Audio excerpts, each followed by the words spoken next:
il y a 2 ans, lorsque au Tchad, il y a eu un coup d'État institutionnel après la mort d'Idriss Déby et que son fils lui a succédé en dehors de tout cadre légal. La France l'a clairement soutenu dans un communiqué dans un premier temps, et ensuite Emmanuel Macron s'est rendu aux obsèques d'Idriss Déby et a déclaré tout son soutien à la France à ce régime. Donc c'est le 2 poids 2 mesures que dénoncent énormément de personnes. Et puis il y a une autre question.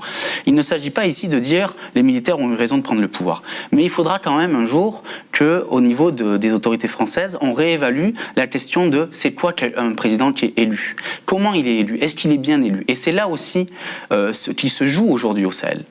S'il y a des gens qui soutiennent les militaires qui sont au pouvoir, c'est aussi parce qu'il y a un désenchantement vis-à-vis de ce qu'on présente comme le système démocratique.